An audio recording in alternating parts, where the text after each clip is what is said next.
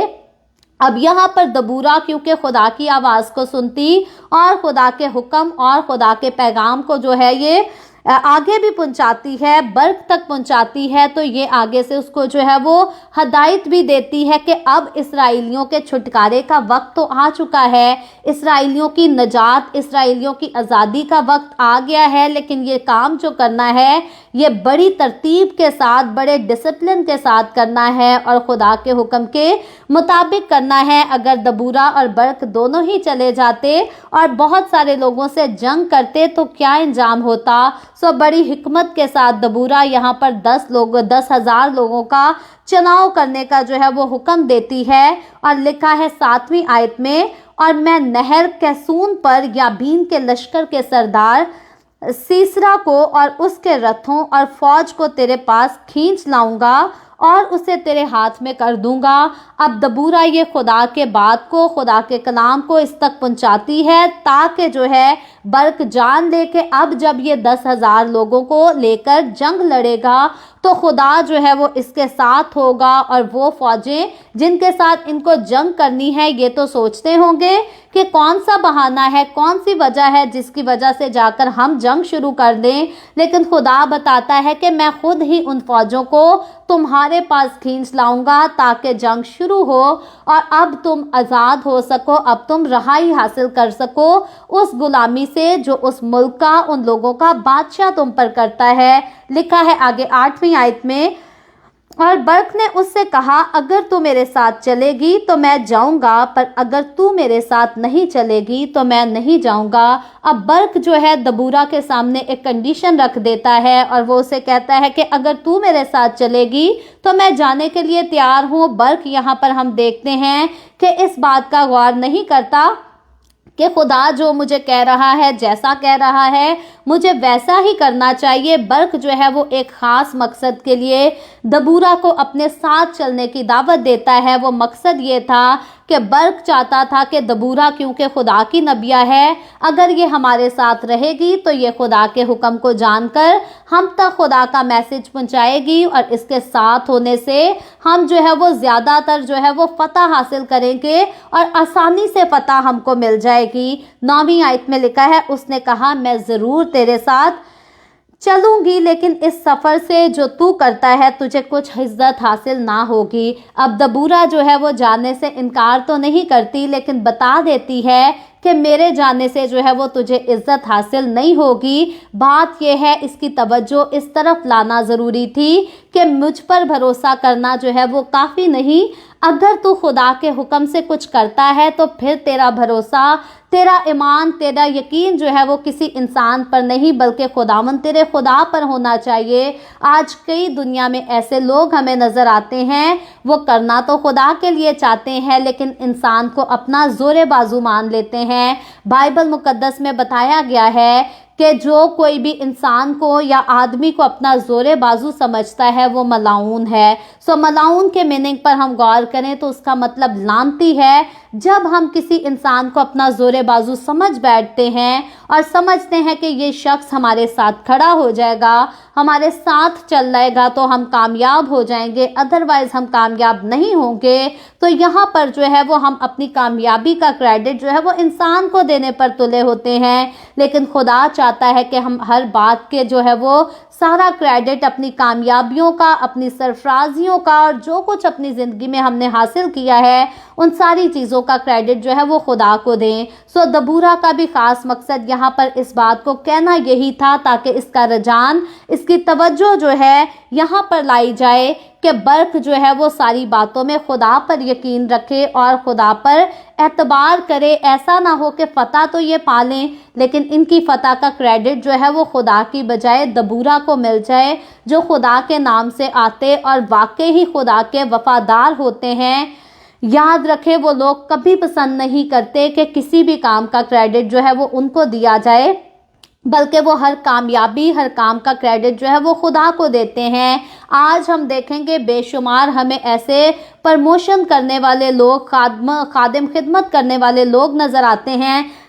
جو خاص پرموشن کرتے ہیں یہ کہہ کر کہ اس شخص نے میرے لیے دعا کی اور مجھے شفا ہو گئی، اس شخص نے میرے لیے نبوت کی اور میری زندگی میں یہ ہو گیا۔ یاد رکھیں میرے عزیزو، اپنی زندگی میں اگر آپ نے خداوند یسوع کے کسی معجزے کو حاصل کیا ہے تو خداوند کے نام کو پرموٹ کرنا شروع کریں. انسانوں کے نام کو پرموٹ کرنا ہماری ذمہ داری نہیں ہے. میں اور آپ اگر ہم خدا کی قدرت کو دیکھتے ہیں, اگر ہم خدا کی قدرت کا تجربہ کرتے ہیں, تو ہمیں اس کے بعد خداوند کو جو ہے وہ پرموٹ کرنا ہے. ہمیں خداوند یسوع کے نام کو اونچا کرنا ہے. نہ ہم کبھی کسی کے نام کو اونچا کرتے پھریں, نہ ہم کبھی کسی کے نام کو اونچا کرتے پھریں. اصل میں لوگوں نے بزنس بنا رکھا ہے. آج اگر دی وے آف ہیون پہ میں ایک ایسا پروگرام شروع کر دوں کہ میں یہاں پر ٹیسٹمنیز لا کر بتانا شروع کر دوں کہ سسٹر ماریا نے دعا کی اور میرا کینسر ختم ہو گیا, سسٹر ماریا نے دعا کی تو میری آنکھیں کھل گئیں, تو میرے خیال اس وقت مجھے اسکرین پر جو لوگوں کی تعداد نظر آ رہی ہے, یہ کوئی 26 لوگ جو ہیں وہ لائیو ہمیں جوائن کیے ہوئے ہیں, جو ساتھ مل کر خداوند کے کلام کو سیکھ رہے ہیں. لیکن اگر ہم اس قسم کی باتیں یہاں پر آ کر کرنا شروع کر دیں تو میرے عزیزو یقین کریں ہمارے ساتھ جو ہے وہ ایک وقت میں جو ہے وہ 2,000 لوگ بھی ہمیں لائیو آ کر جوائن کیا کریں گے, کیونکہ لوگ جو ہے وہ اس قسم کے پرموشن کو دیکھ کر آتے اور لوگوں کی تعداد بہت زیادہ ہو جاتی ہے. سو بے شمار آج ہمیں ایسے ہی لوگ نظر آتے ہیں جو جھوٹے پرموشن کرتے ہیں, جھوٹی ٹیسٹمنی سنا رہے ہوتے ہیں تاکہ زیادہ سے زیادہ لوگ ہمیں جوائن کرنے. اس کی منسٹری کے پاس جاؤ, اس کی منسٹری میں جا کر دعا کرو تو تمہارا یہ کام ہو جائے گا, تمہارا یہ کام ہو جائے گا. آج بے شمار ایسی جھوٹی منسٹریز ہیں جنہوں نے خداوند کی طرف سے انسان کی توجہ کو ہٹا دیا ہے اور اپنی طرف انسان کی توجہ کو لگا دیا ہے. میرے عزیزوں, میری دل سے ہمیشہ دعا ہے کہ خدا مجھے کبھی ایسے کام کے لیے استعمال نہ کرے کہ میں انسانوں کی توجہ جو ہے وہ خداوند کی طرف سے ہٹا کر اپنی طرف لگا لوں. سو دی وے آف ہیون جو منسٹری ہے یا ماریا ہو گئی, ہم جو ہے ہم صرف خداوند یسوع کو پرموٹ کرنے کے لیے حاضر ہوتے ہیں. جتنے لوگ خداوند یسوع کا نام سن کر آتے ہیں ہم ان کو ویلکم کہتے ہیں, جتنے لوگ نہیں آتے ہم ان کے لیے بھی خداوند سے دعا کرتے ہیں, جو آ کر چلے جاتے ہیں ہم ان کے لیے بھی خدا سے برکت مانگتے ہیں, ان کو بھی خدا کی پناہ میں دیکھتے ہیں تاکہ خدا ان کا بھی محافظ ہو. سو ہم نے بات کہنے کی یہ ہے کہ دبورہ کے اس واقعے سے ہم یہ سیکھتے ہیں کہ ہم نے جب بھی فخر کرنا ہے, بھروسہ کرنا ہے, خداوند کے نام پر کرنا ہے, کریڈٹ دینا ہے تو خداوند کے نام کو دینا ہے, اپنا زور بازو سمجھنا ہے تو وہ خداوند کو سمجھنا ہے, کسی انسان کو نہیں. بائبل مقدس بتاتی ہے, پھر سے دہراتی ہوں, ملعون ہے وہ شخص جو آدمی پر بھروسہ کرتا ہے. سو میرا اور آپ کا بھروسہ کامیابیوں کو حاصل کرنے کے لیے, سرفرازی کو حاصل کرنے کے لیے, برکت کو حاصل کرنے کے لیے صرف اور صرف خداوند ہمارا بھروسہ ہونا چاہیے اور کوئی ہمارا بھروسہ نہیں ہونا چاہیے. سو اسی لیے دبورہ یہاں پر اس کو جو ہے وہ پہلے سے یہ آگاہ کر دیتی ہے کہ میں تو تیرے ساتھ چلی جاؤں گی لیکن اب تجھے عزت نہیں ملے گی, کیونکہ تو خدا کے نام کی عزت مجھے دینا چاہتا ہے اور وہ اس کو لینا پسند نہیں کرتی. جو خدا کے ہوتے ہیں وہ خدا کے نام کو اونچا کرتے ہیں اور جو خدا کے نہیں ہوتے وہ اپنا ہی نام اونچا کرتے رہتے, اپنے ہی نام کا پرموشن کرتے رہتے ہیں, خدا کے نام کو بیچ میں مس یوز ضرور کر لیتے ہیں. آگے چل کر دیکھیں, لکھا ہے کیونکہ خداوند سیسرا کو ایک عورت کے ہاتھ بیچ ڈالے گا. اور دبورہ اٹھ کر برق کے ساتھ قادس کو گئی. سو دبورہ جو ہے اس کو آگاہ بھی کرتی اور اس کے ساتھ چلی جاتی ہے. اس کے بعد 10ویں آیت میں, آج کی آخری آیت میں لکھا ہے, اور برق نے زبلون اور نفتالی کو قادس میں بلایا اور 10,000 مرد اپنے ہمراہ لے کر چڑھا اور دبورہ بھی اس کے ساتھ چڑھی. سو برق جو ہے یہ دبورہ کو ساتھ لیتا اور دبورہ نے جیسے اسے کرنے کو کہا ہوتا ہے یہ کرتا ہے. اور آگے جب یہ اکٹھے ہوں گے کس طرح سے پھر سے یہ غلامی سے جو ہے وہ آزادی اور نجات پائیں گے, اس کو ہم جو ہے وہ کل کی ایپیسوڈ میں سیکھیں گے. سو میرا ایمان ہے آج کے کلام کے وسیلہ سے آپ سب نے بہت اچھی خداوند کے کلام سے رہنمائی بھی حاصل کی ہے, برکت بھی حاصل کی ہے. کئی لوگ کلام کو صرف برکت کے لالچ سے پڑھتے ہیں. یاد رکھیں برکتیں بھی تب ہی اچھی لگتی ہیں جب خداوند کا کلام آپ کی رہنمائی کرے کہ کس طرح سے آپ نے خداوند کی تابعداری کرنی ہے.